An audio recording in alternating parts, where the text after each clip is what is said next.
नमस्कार, मैं दीपक कुमार, सहायक आचार्य ईएफएम राजकीय महाविद्यालय बारा। आज हम पढ़ेंगे राज्य स्तरीय विकास बैंकों के बारे में, जिनमें पढ़ेंगे हम राज्य वित्त निगम और राज्य औद्योगिक विकास निगम के बारे में।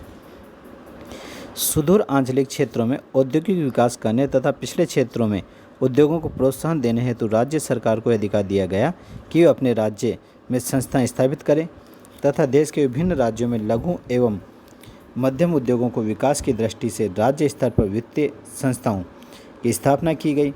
यह संस्थाएं लघु एवं मध्यम उद्योगों को ऋण प्रदान करते हैं, उनके ऋणों की गारंटी देते हैं।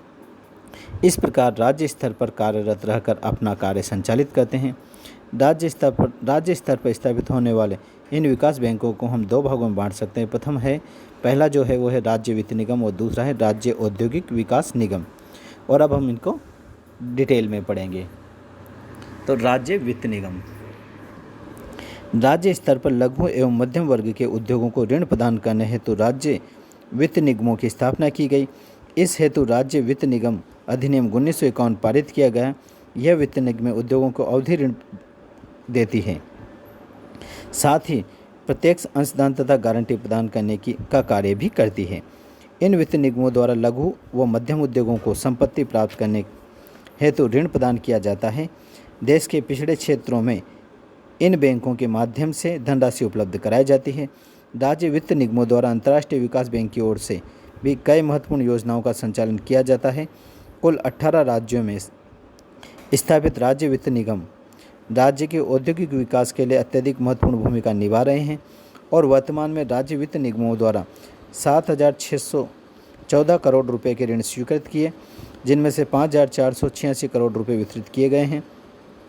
इन निगमों द्वारा मुख्य रूप से गुजरात, उत्तर प्रदेश, महाराष्ट्र तथा कर्नाटक राज्य में सेवा क्षेत्र, खाद्य, कपड़ा, रसायन आदि उद्योगों के लिए ऋण स्वीकृत किए गए। इन निगमों द्वारा कुल स्वीकृत ऋण राशि का 51% ऋण पिछड़े क्षेत्रों को प्रदान किया जाता है। ये निगम नई औद्योगिक परियोजनाओं को सर्वाधिक ऋण प्रदान करती है। दूसरा है राज्य औद्योगिक विकास निगम, स्टेट इंडस्ट्रियल डेवलपमेंट कॉरपोरेशन। राज्य स्तर पर पूर्व स्वामित्व वाले उपक्रमों के रूप में राज्य औद्योगिक विकास निगमों की स्थापना की गई। ये औद्योगिक विकास निगम सन 1960 के दशक में प्रारंभ किए गए। इसका मुख्य उद्देश्य संबंधित राज्यों में उद्योगों के विकास को गति प्रदान करने के अतिरिक्त ऋण पत्रों की गारंटी प्रदान की जाती थी। राज्य औद्योगिक विकास निगम मूल रूप से राज्य स्तर पर मध्यम एवं बृहत उद्योगों को प्रोत्साहन देने तथा राज्यों के औद्योगिक विकास को गति प्रदान करने के उद्देश्य से प्रदान किए जाते हैं। इनका परिचालन क्षेत्र राज्य तक सीमित होता है। यह विकास निगम उद्योग के प्रवर्तन की क्रियाएं भी संपन्न करते हैं, जिसमें तकनीकी एवं आर्थिक सर्वेक्षण, औद्योगिक परियोजनाओं की उपादेयता तथा लाभदायकता, उद्यमकर्ता का चयन एवं प्रशिक्षण प्रमुख है।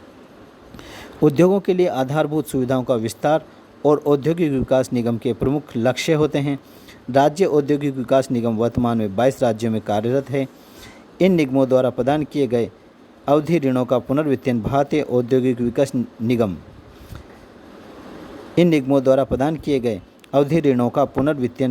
औद्योगिक विकास निगम द्वारा किया जाता है।